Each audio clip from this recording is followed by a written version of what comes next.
their little shifter hormones kick in and they want to fuck. And boy, do they start fucking as soon as they are able to. Hello, my loves. It's Shar. Welcome back to my channel, or welcome if you are new here. We are officially in September. I did actually do some reading, so I want to do an August wrap up. So in the month of August, I ended up reading 8 books. 5 of those books were romance because 2024 continues to be my year of reading romance. Sorry, y'all. The glare on my glasses is always so intense when I'm sitting in front of the window. 2 of those books were nonfiction personal development books. And if you have been keeping up with my Sunday vlogs, you'll know that's because I am doing a 90-day mental glow up. And that including personal development books again. And one of those books was a fantasy book. Of the 8 books that I read, I gave 2 of those books 4.5 stars. I gave 1 book 4 stars. I gave 2 books 3.75 stars. And I gave 2 books 3 stars. So it was a pretty average reading month for me. And for those of you who are curious about the deeper stats, 5 of those books I read physically, 2 of those books I listened to via the audiobook, and 1 of those books was an ebook that I was reading as part of my nighttime routine. So I'm going to split this up into sections. We're going to start with romance, we're going to talk about the fantasy book, and then we're going to end with nonfiction / personal development, as that's not usually a topic that I cover on my channel, but it is something that I read. And for those of you who enjoy that kind of stuff, I'll let you know what I thought of those 2 books. I read The Partner Plot by Christina Forrest, which I really loved, and I gave 4.5 stars. For almost all of the books, you would have seen me read them throughout the month in my vlogs. But this is a second chance romance about 2 people who were high school sweethearts. They broke up in college, and then many years later, they run into each other in Vegas, get married, and decide to stay married for the sake of their careers in the town. So it's kind of like fake dating. I adored this so much. It gave me all of the nostalgic feelings. I typically don't love the second chance romance trope, and I think Christina Forrest did a really fantastic job of getting me to believe in their relationship and believe that they belong together and that they would still be pining for each other so many years down the line. And I read The Paradise Problem, which if you watch my TBR videos, you'll know this was on my August TBR, and I did in fact finish it. The Paradise Problem is also fake marriage. We have 2 people who are married. They got married in college to get kind of student housing, and they go their separate ways. And our main female character, I think her name is Anna. That doesn't feel right. It was right. Anna thinks that she and her husband are divorced. She's like, yeah, whatever, we did that for the housing and now we've gone our separate ways. Except that he comes back and he's like, hey wife, surprise, we're actually still married, which sounds sleazy, but it's in their contract. She just didn't read their contract. So he just assumed that she knew they were still married, and his sister is getting married at this island. They're hella rich, billionaires, hella rich.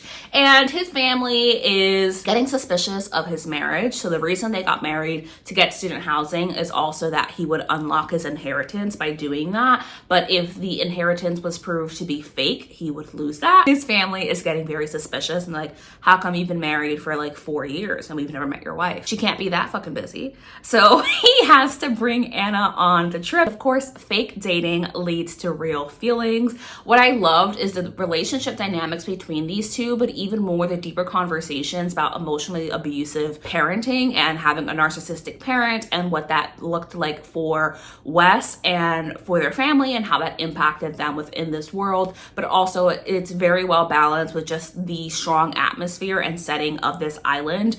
It is a romance with a dash of drama, a touch of chaos, and a little bit more emotional depth. And I really enjoyed that. It was also a 4.5 star for me. It would have been a solid 5, but Anna kept calling his dick his goddamn. And of all the nicknames I've heard, that one perhaps gives me the ick the most. And then I read a sapphic romance. This is How You Get the Girl. How You Get the Girl follows the story of Julie and Elle. Now, Julie is a high school basketball coach. In this town, there is one basketball superstar that everyone knows, and that's Elle. Except that Elle left the WNBA without explanation many years ago, and she is now the foster parent to her cousin Vanessa, and she has just gained this temporary custody of Vanessa, and she wants Vanessa to feel settled into her high school and into this part of her life as much as she can to support her and create normalcy for her now teen foster daughter. And she asked Julie to let Vanessa be part of the team, and she agrees, except Julie doesn't know like who asked.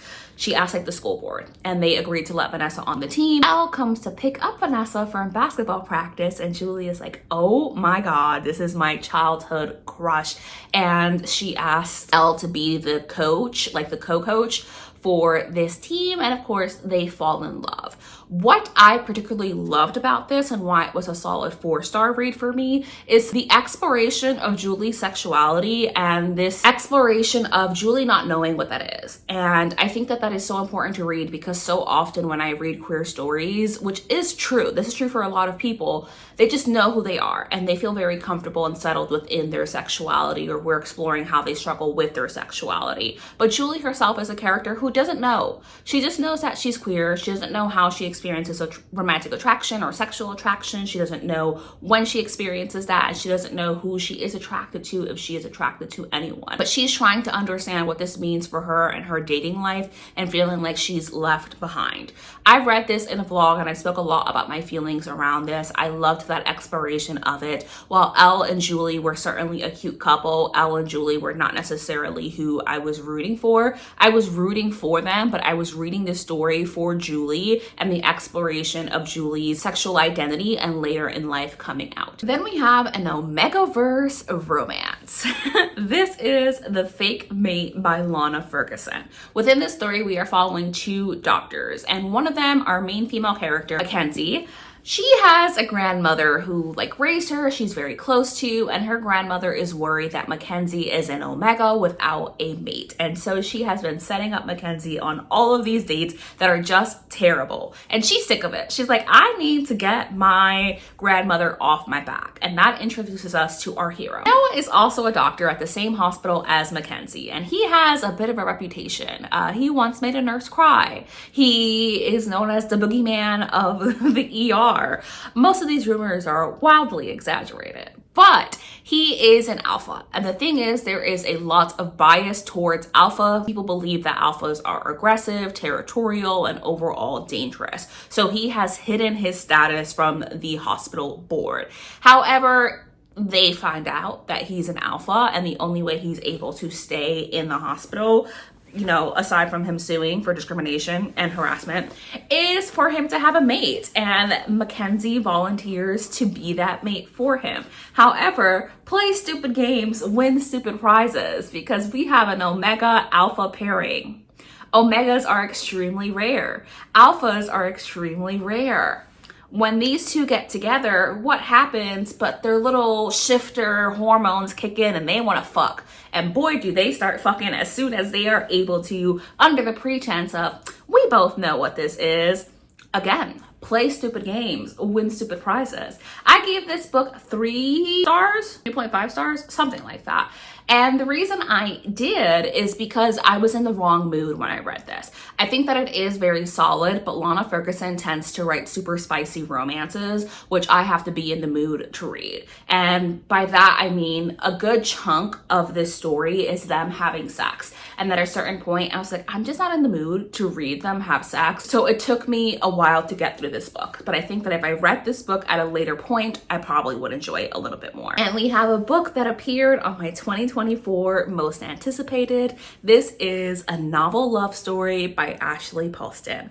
Ashley Poston wrote 2 of my favorite romances. Well, Ashley Poston wrote my favorite romance, The 7-Year Slip. I like the dead romantics from her, but this is her 3rd book, A Novel Love Story. And in this story, we are following a woman named Eileen, who is a professor of English literature, and she is part of a like smutty romance book club, as they call themselves, that goes to upstate New York because they share this love for this series and they just like to get together. But this year, no one is able to go, and Eileen feels like her life is falling apart, but she decides that she is going to go by herself. On her road trip to upstate New York, she ends up breaking down in this very small town. town. And she's just kind of there overnight, and she has this run-in with the town's grumpy bookstore owner. And as she's there, she realizes she knows this town.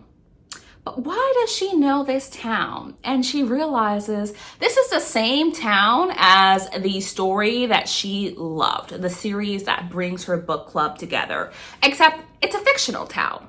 These people don't exist. Yet she finds herself interacting with all of these characters, and you're gonna go with it. So it's a very interesting premise. And of course, we're following the story of Eileen and Anders falling in love. And I did really enjoy this. I would say I enjoyed this a little bit, no, about the same as the Dead Romantics, because they have similar ratings of that 3.75. While I had my critiques of it, largely it's hard to navigate being within a fictional story. Within a fictional story, it feels very meta, and that makes it difficult to connect to all of these side characters who Eileen loves so much because they are part of her favorite series, but we don't know anything about. But with that said, the banter between Eileen and Anders was really great. I ended up loving the town that they were in and loving the fictional characters that we were meeting and wishing that they were real, or at the very least that I got the chance to read their stories.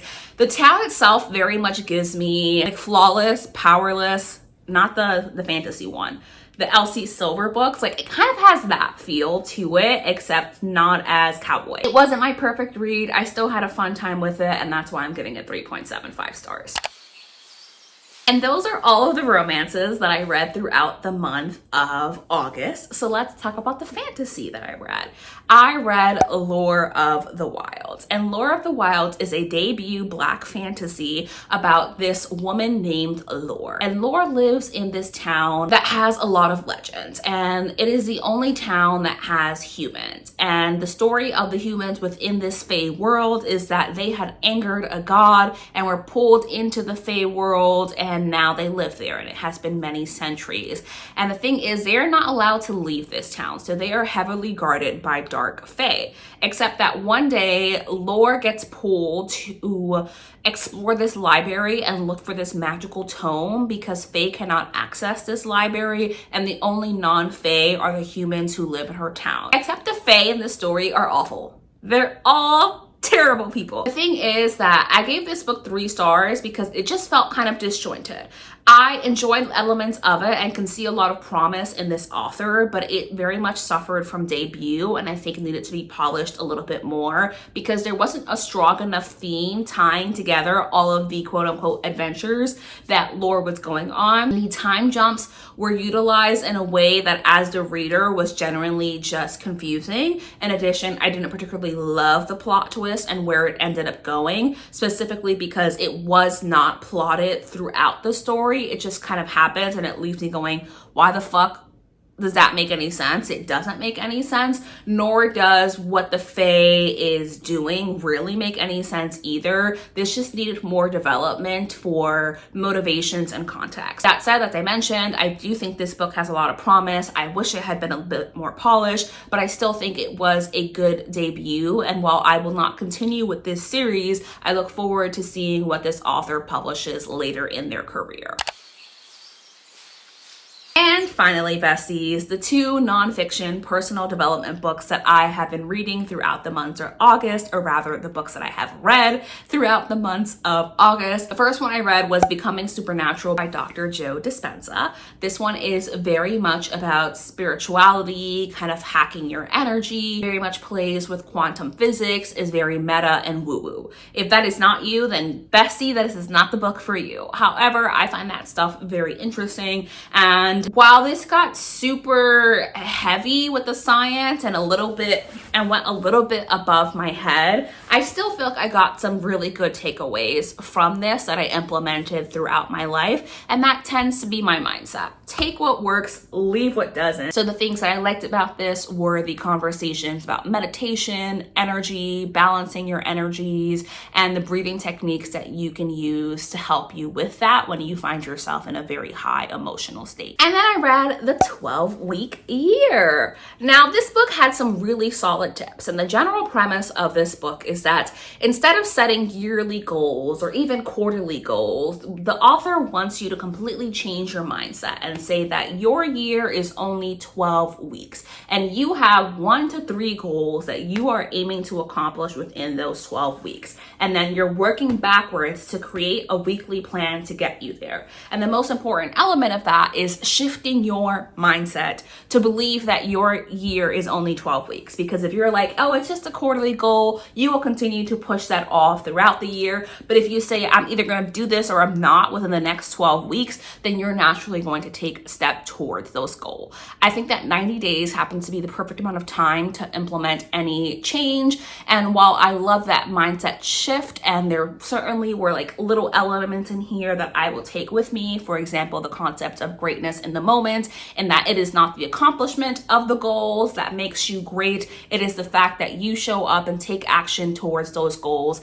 every single day that makes you great. And I really like that, and I'm going to implement it. However, much of this book feels like the author was trying to sell me on the 12-week year, get me to buy in. And I'm like, bestie, I'm already reading the book. I don't need you to convince me to buy in. I'm reading the book. And I think this book could have been cut down, quite honestly, to just a guide, because it was full of repetition and emphasis on things that the author had already previously discussed. And certain elements, which is very common in personal development, to have anecdotes of people who have implemented this work and speak about how it impacted them, didn't feel real. I didn't believe that real people had actually done that. I'm sure they did, just the way that it sounded, they all had the exact same tone. So that is it. Those are the 8 books that I read throughout the month of August. Let me know what you read and what your favorite book was. Mine was The Paradise Problem, and I am going to see you in my next video on Sunday. Bye, besties.